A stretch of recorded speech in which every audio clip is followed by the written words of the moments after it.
part of the marketing team at Flores Books. I'm absolutely delighted to be here with you all this evening to celebrate the launch of Firebloom by the wonderful Justin Davies. Hopefully you have all grabbed a jellyfish drawing worksheet and a sea shanty lyric sheet as you came in. If you have not got either of those things, you can grab them from the drinks table. We're going to be collecting all of the jellyfish sheets at the end to make our very own Firebloom. Yes. So please get creative. There's coloured pencils and things available. So I think a lot of you here probably already know Justin, but for those of you who don't, and for anyone who might have forgotten, Justin spent many years flying around the world as cabin crew before deciding to hang up his wings to focus on writing for children.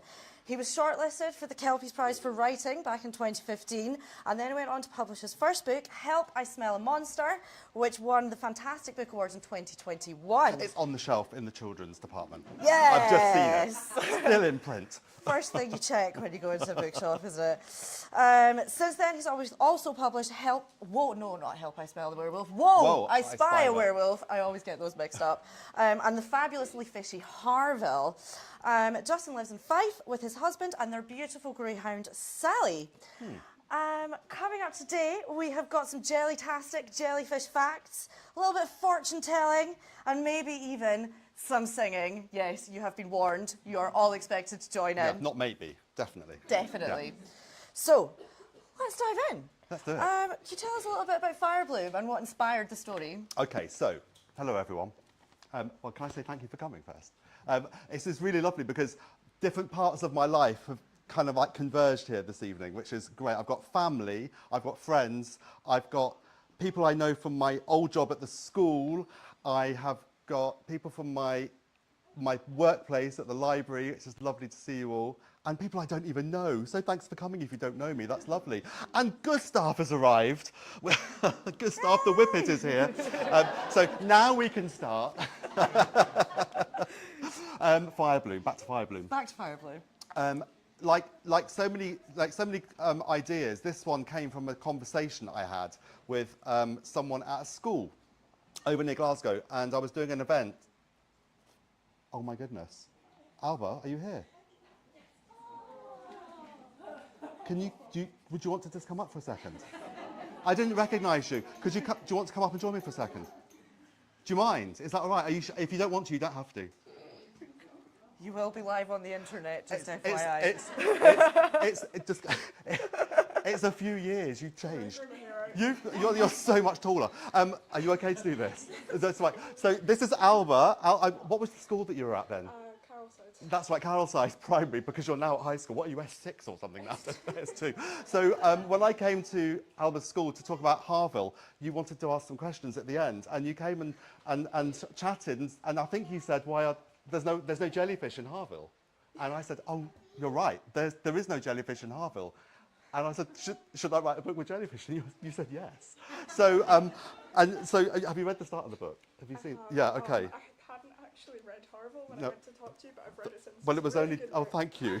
Oh, that's really sweet. Do you mind if I read out the dedication? You might have seen this. This book is for all the inspiring young readers and storytellers I meet, including Alba, who shared their jellyfish joy with me when I visited their school. You asked me if my next book should have jellies in it. You said yes, so here they are. Thank you very much, Alba. Yay! That's the best thing ever. Yay! I'm done now, I can go now. That's made my evening, thank you very much. That's where the inspiration for the story came from. So when I got home and I started to think, all right, I'm going to write this story. I'm going to put a jellyfish into a story. Luckily, everyone at Flora said, yes, we like this idea. I thought I'd better do some research, because I'm a sensible, good novelist. So I do research before I start writing. It's one of my favourite parts of the process, doing research. You all love doing research, don't you? When you write your stories, you love doing research. So do I. So I spent quite a long time on the internet searching jellyfish. And so there's some beautiful jellyfish. So I looked at lots of videos on YouTube with lovely images of jellyfish moving. I just fell in love with the way that they move. And then I dived back in time to see when people started to first investigate jellyfish and really do work on them. So yeah, there's some images. I don't know if you can see those images that well, but people have been fascinated by jellyfish for a really, really long time, and they've drawn these beautiful pictures of them, and they've investigated them, and they probably did bad things to them to find out how they worked inside. But that's how we know all about them now. And so I found more and more images. I think there's a couple more slides. Beautiful colours. I think some of these look like alien spacecraft. And that began to give me an idea to maybe play a little bit with the facts, because I learned lots about jellyfish, but then once I learnt the facts, I thought I can maybe twist the facts now and make a fiction out of the jellyfish. So my jellyfish in Harville and Firebloom are recognisable as jellyfish, but they do things that jellyfish might not actually do. Well, who knows? They might do. But twisted the facts a little bit. More beautiful ones there. I've no idea what the next slide is. Sally, you're doing a great job. Okay, so yeah, the research, I really fell down this jellyfish hole, and I did lots more research, and then I found out some amazing things. So we're going to learn some facts about jellyfish today. Yes. Okay, are you ready? Here we go. Jellyfish facts. These are going to be really useful to you one day. The oldest jellyfish fossil that's ever been found is, well, it's up there on the screen, 505 million years old. That's quite old. That's definitely older than me. It's older than most people in this room. It's maybe older than everyone in this room put together. I think it is. Now, it's really exciting when they find fossils of jellyfish, because they don't find them very often. I wonder if anyone can tell me why jellyfish make really rubbish fossils. Why do you think they make rubbish fossils? Because they don't have any bones. Brilliant, well done. There's no bones in them. Jellyfish are about 95% water. That's a lot of water. So when they get squashed, like a fossil does, most of the water splurges out, and there's not much left of them. So they get really excited when they find these fossils. This is an ancient one. They don't look much the same as jellyfish today, but you can still see they've got the bell and the tentacles. And if you find a fossil that's never been found before, you get to put your name on it. So this guy called Burgess gave the name to the fossil, Burgesso Medusa. If you found a fossil, you could put your name on there. I would have one called Justino Medusa, which would be brilliant. Yours would be Kirstino Medusa. Medusa. So you could all, if you find a jellyfish fossil, give it your name. Amazing. And then something that really gave me an idea for Firebloom is on the next slide. So in some parts of the world, jellyfish are actually a huge problem because there's so many of them. There's when the jellyfish gather together in huge numbers, it's called a bloom. Did you all know that?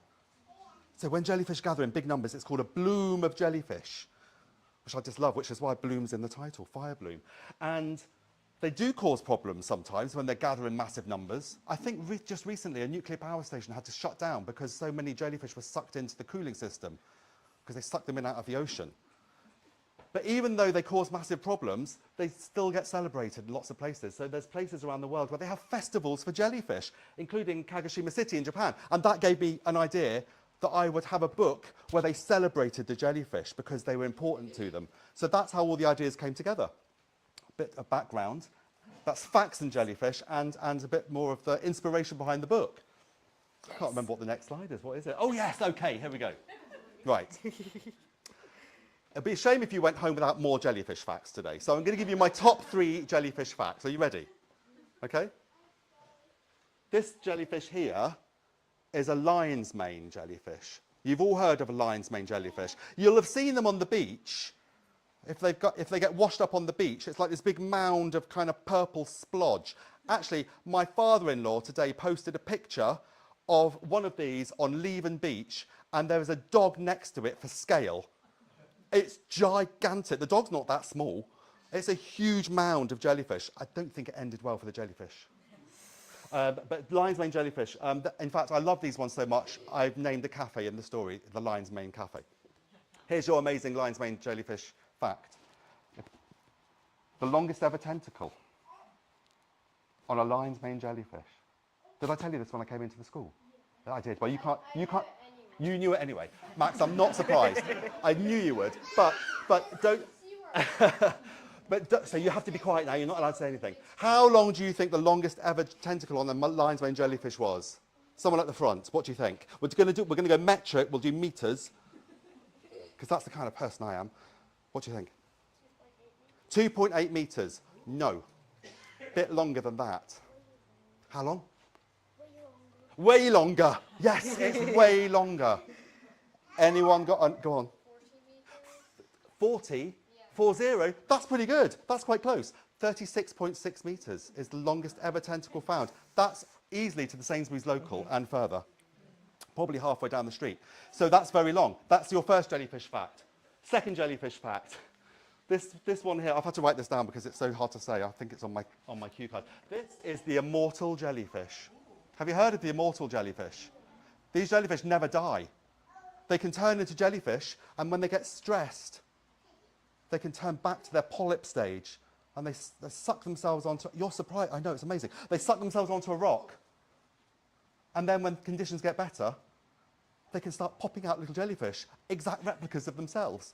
It's like they've never died, and that's been going on for thousands of years. The immortal jellyfish. Do you want the scientific name for it? Turritopsis dorni, I've written here.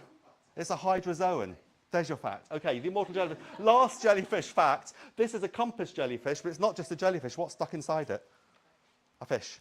So the compass jellyfish, they put out their stinging tentacles,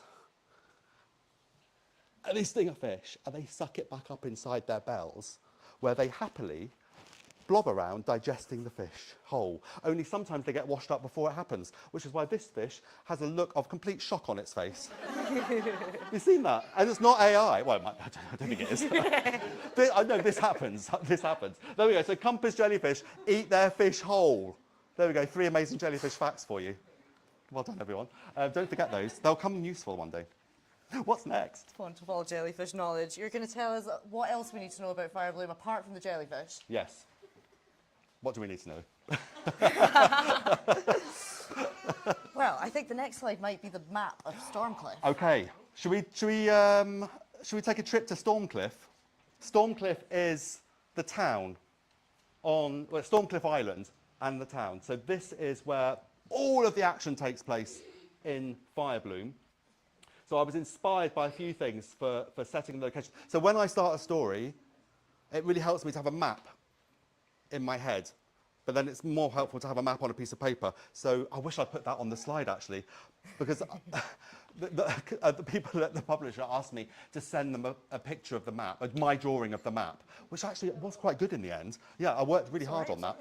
And it didn't look much like that, but I gave them an idea of the location. So it really helps me to have a map in my head so I can move my characters around as I write the story, so that they're turning the right way when they leave their house.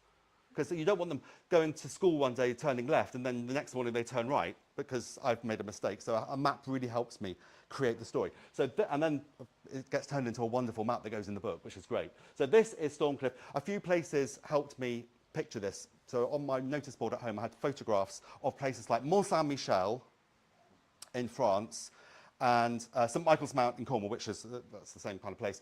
And there's these beautiful villages on the coast in Italy. I can't remember what they're called now.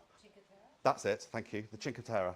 And they wind up the mountainsides, and I really needed those pictures so I could get a sense of how the road moved through the town. And then we've got this beautiful, and also it's kind of based on all those kind of like craggy, rocky places on the west coast of Scotland as well. I had some of those in mind. The places where they go hunting for, what are the fish called? Googers, that's the ones. Thank you. Thank you, Andrew. So that's Stormcliff, and I'm not going to tell you too much because you're going to read it and you're going to visit the place yourself. Should we meet some characters? Yes, let's Do you want to meet some characters? Okay, so, well, the first character is Tally, on the front cover there. Tally Smuck. Now, why do they call her Smuck?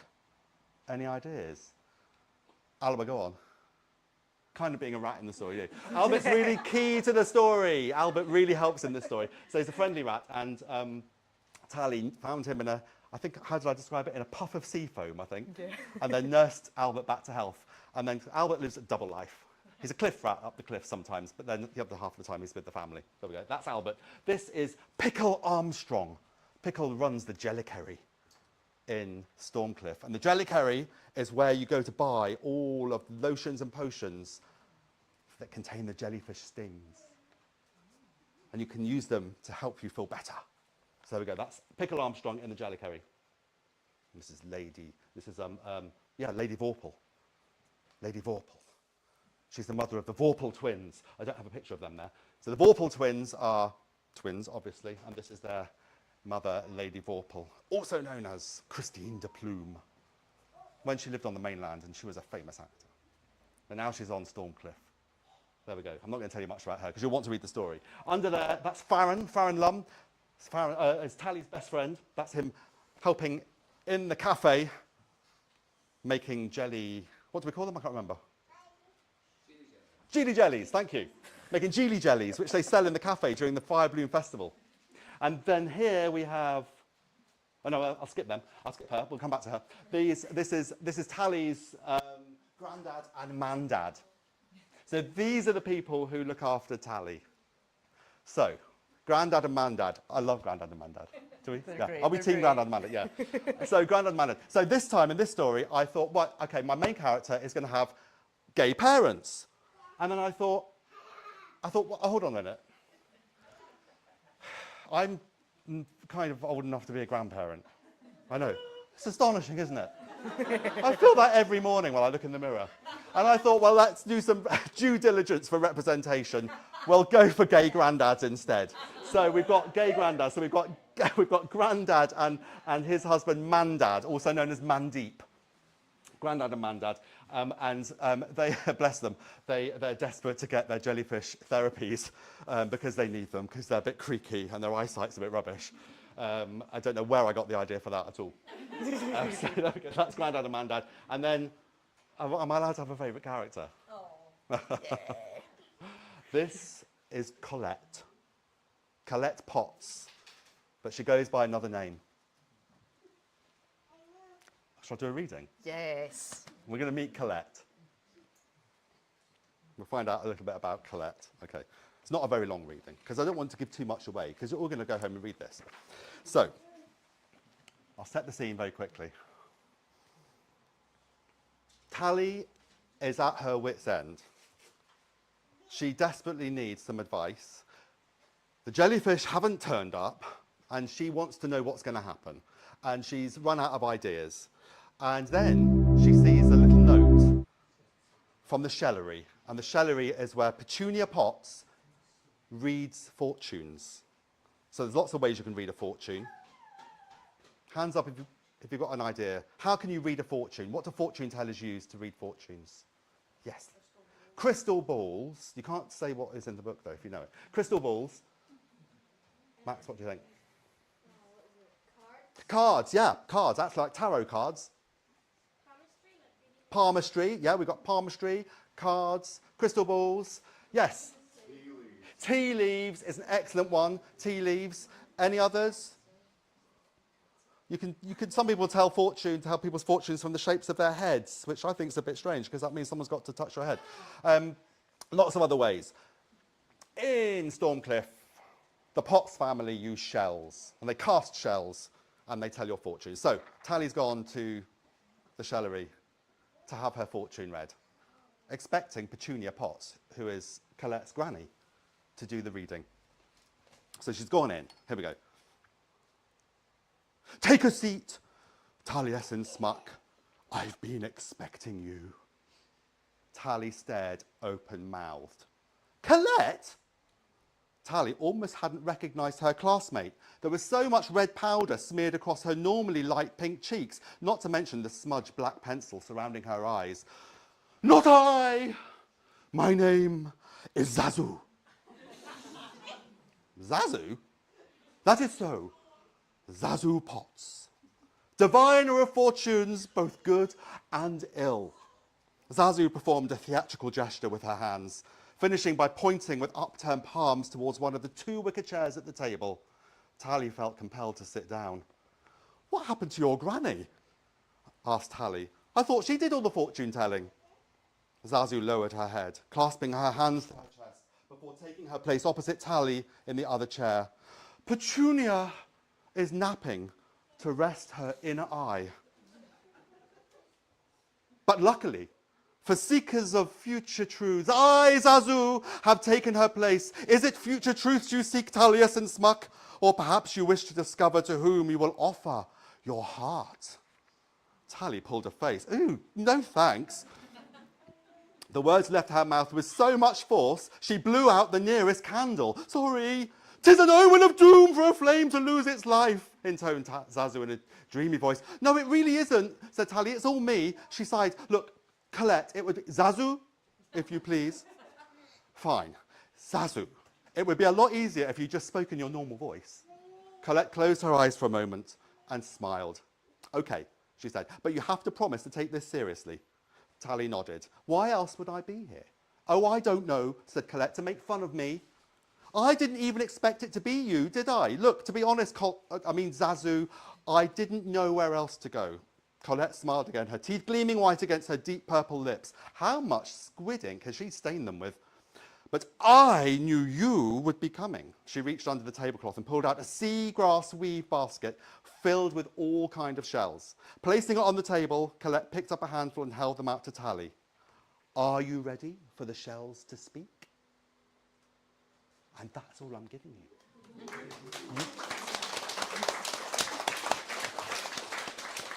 You'll have to read it to find out what the shells say and what they tell Tally about her life to come. There we go. Hey. That was fun to read that bit. That was great. I'm Team that was great. Zazu. Yes. Yes. Very much Yeah. Team Zazu. So we're going to do some singing in just a minute, but before we get to that, I thought we would see if any of you have any questions for Justin. So stick your hand up if you want to ask Justin a question. Come on. You must have a burning question to ask me. Who would win in a fight between a jellyfish and a orange fish? And if there's no such thing as a orange finch, I don't want to know. Well, Joe, that's a very difficult question. Have you made up the blancmange fish? I've completely not made that up at all. I think, given what we know about lionfish tentacles and the ability of a compass jellyfish to eat a fish whole, I'm thinking the jellyfish will eat the blancmange fish whole. So the jellyfish will win. Thank you. Let's have more questions like that. That's brilliant. Go on, Ben. What have you got? Stormcliff completely isolated? Or... Good question. Is Stormcliff completely isolated like Harville? Pretty isolated, but not as isolated. So those of you who haven't read Harville, it's a completely cut-off island. No one ever visits. Oh, until they do. But it's that kind of place. Whereas Stormcliff, they have visitors once a year only, because that's the only time the ships can get in with visitors who only go to Stormcliff for the Firebloom festival. So it's pretty isolated, but not completely isolated. Excellent question, Ben. Thank you. How long did it take you to write the book? Jenny. This is Jenny, one of my editors, and Sally on the floor here on the computer doing the slides is my other one. How long did it? I can't remember. It wasn't that long. So it was much quicker than Harville. Less than a year, Less than a year, was it? I think so. Wow. 7 months? Yeah, maybe. And then some editing? Yeah, some editing. Yeah. So maybe about a year or so.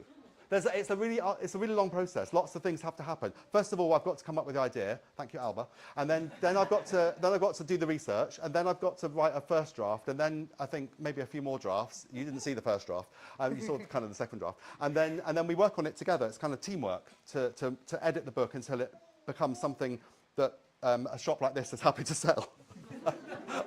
So yeah, there's lots of processes. There's a question right at the back. Are there any places, islands, or anything that you visited that you took inspiration from them for your So yeah, places. The question was, could you hear that? The question was, are there places that I visited that inspired the island? Is that yeah? So it's really lots of different places. So I definitely had in mind kind of craggy rocks that you find around the coast of Scotland, places that are quite difficult to climb. But then I also had in mind some villages that I've been to, some islands that I've been to with winding roads and lots of buildings, some of them hanging right over the edge of the cliff. So when you go into the house and you go to the back window, it looks like you're going to fall out into the sea. So lots of places like that. So yeah, the atmosphere is definitely from a wind and it's called Stormcliff, the place, because it's on a. Why is it called Stormcliff? Come on, yeah, go on. Why is it called Stormcliff? Because there's storms. It's stormy and It's a place. It's a cliff. There you go. Well done. There you go. Well done.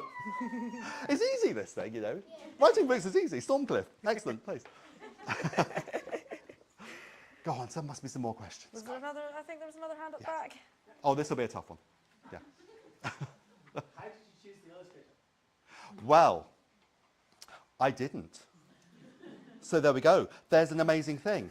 So when you write a book, you don't generally get to choose the illustrator.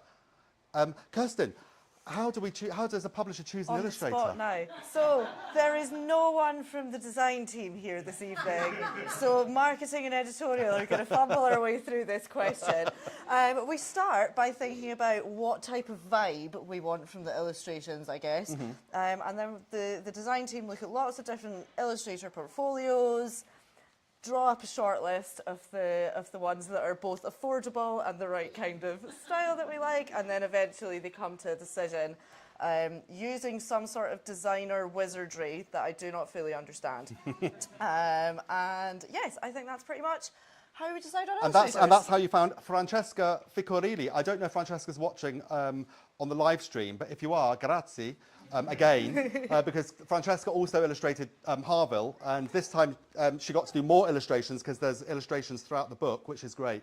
I've been messaging Francesca on Instagram. It's lovely to have that contact with her. But I never met her before she did the illustrations for the first book. I still haven't met her. Maybe I will one day. But Francesca's been very busy, because not only has she been illustrating Firebloom, she also has just illustrated the book of the person who asked that question. Which is so that's Alistair Chisholm sitting there, and Alistair's written loads and loads of books. And I only realised this last week, that Francesca just illustrated your new book with Barrington Stoke. And so she's really busy. So there we go. That was a good question, wasn't That it? was an excellent question.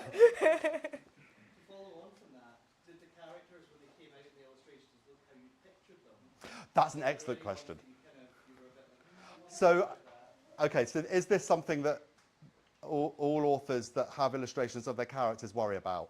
Probably, because I know what they look like in my head. So when I'm developing my characters, I do a cast on a pinboard, and I get pictures off the internet or you know, places like that, and I print them out, and I think roughly I need to know roughly what they look like in my head before I can write them. So I did that with the characters from this book, and I also then did their clothes, because the illustrator needs to know what your character wears most of the story, so that can go into the story as well. So I sometimes do a little collage of their clothes. That was quite fun with Harville, if you remember the dungarees. Whilst we're talking about clothes, can we just say Kirsten's jumpsuit was amazing, by the way. Look at these jellyfish. Yeah.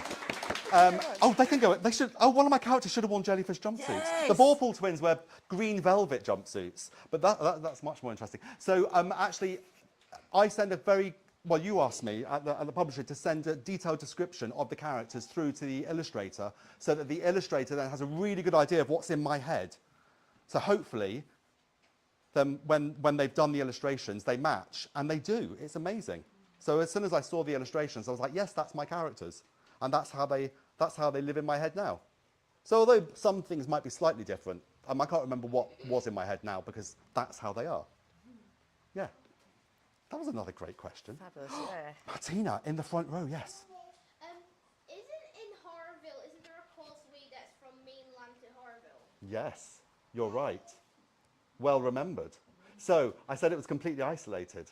But do you remember the causeway in Harville? We're having a chat here about my last bit. This is great. So talk amongst yourselves. So the causeway, do you remember it was really dangerous, and no one had survived crossing it for a very long time.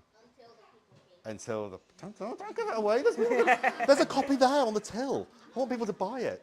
Yes, but it was well remembered though. So yes, there was a causeway, but it was very, very dangerous. So to get to Stormcliff though, you just need to hop on the once-a-year boat, if you can get a ticket for it, and you're willing to survive the stormy seas to get there. Yeah. What do you? Is it two boats, because one there and one back? No, that's a great question, Ben. Is it two boats, one there, one back? No, it's not. They just stay there. It stays there for the duration of the festival. I can't remember. There was a chapter where we had the boat. I think it's still in there. I think you can see it at some point. It's still there. Yeah, the boat stays. I love the way that you thought about that question, though. These are the things that I'm asked to think about. I mean, you'd make a really good editor. Yeah. Well, you would, because those are the questions an editor asks their author. They ask really difficult questions like, hold on a minute, does this boat go back or what? I mean, you said it can only cross once, and then you have to have an explanation for those things. Were you thinking of doing editing for a job? I mean, now's the time. There's people here that could get you into the business, okay? So, you should up. Matt, go on. Have you ever been stung by jellyfish? Actually, I don't think I have. No. I do. I don't live on a beach. I live near the beach. I've never been stung by a jellyfish, but do you want to know something amazing? This is another amazing one. I swallowed a jellyfish once. Now, you didn't expect that, did you? I went snorkeling once, and it was somewhere hot, and there were well, it was lovely to start with, and then suddenly we were literally snorkeling through, it felt like semi-set jelly. And it was just tiny little translucent jellies. There were so many of them, and one went down my snorkel, because I'm a rubbish snorkeler.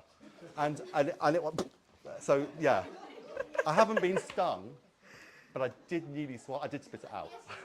That's better than being stung, don't you think? I try not to get stung by jellyfish, because they can have. They didn't have, they were tiny little things. So some jellyfish don't sting. Oh, there's loads of questions from the front row. Lots of Have we got questions time? now. I know that, Yes, we have time, Okay, we're go on. good. Does the boat go?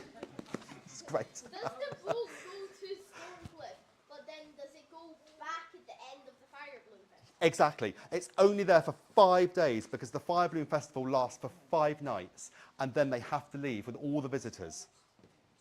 But actually, some people, like Mandad, years and years ago, he was a visitor to the island to see the jellyfish, but he fell in love and decided to stay. So he never went back, and he's never been back. So some people, some of the islanders, weren't born there. They came for the jellies, and then they stayed for the jellies. There you go. Alba.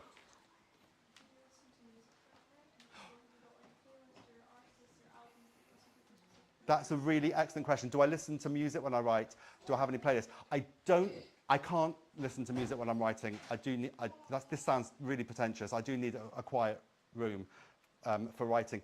But I sometimes, to get in the mood for writing, I do have some music to play. I didn't have a playlist for this one. I have done playlists in the past. For Harville, I had a playlist with really kind of foggy music, because there was lots of fog in Harville. So lots of foggy, mysterious kind of sea music.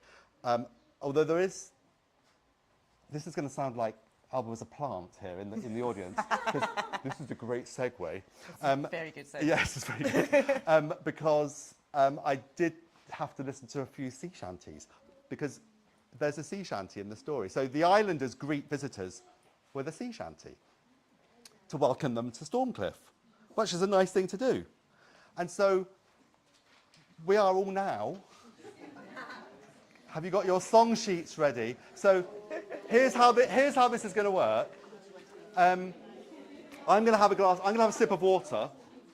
Yes. I bought my own. Here we go. So this has been trialled at the Edinburgh International Book Festival, where it went relatively well. So those of you in the back row that were there, I want to hear your voices again, and in the front row. You were there too, Kirsten, so yeah. So here's what, I'm going to sing the verses, which are the two sections starting ahoy and hurrah. I'm going to sing those. Join in if you want to, though. But what I would like you to sing is the chorus, which is the one that starts with the word soon. Okay? So we can start it. I'm going to talk over at the start of it because the verse is going to play. I'm not going to sing straight away. We're going to come in on the chorus, and we're all going to sing together. If you're not sure, but you will recognise the tune. It is being sung to the tune of The Weller Man. So you'll probably remember that one. It was huge during lockdowns. You'll recognise it as soon as it comes on. Those of you who have just walked in, you also have to sing, Viv. Yes, we're all going to sing. There's a song sheet there, so join in. So we can start the music. It should just start when you, yes. There we go. Oh, excellent. There's always a nice intro. You need to get ready clear your throats, do some mouth exercises. Right, here we go. I'm not going to sing the first verse just yet. We're just going to get used to the music. Okay. Do you recognise it? Yeah. Okay, are you ready? We're going to come in on the chorus with the word soon. Soon may the jellyfish come when the winds die down and the sky's full of sun. Step ashore to enjoy some fun and see the jelly fire bloom. Well, I'm going to do the verses. Ahoy, the Medusa is here at last. She's braved the wild waves of an ocean so vast, with passengers keen to see her show. Oh, glow, our jellyfish glow. Come on! Soon may the jellyfish come when the winds die down and the sky's full of sun. Step ashore to enjoy some fun and see the jelly fire bloom.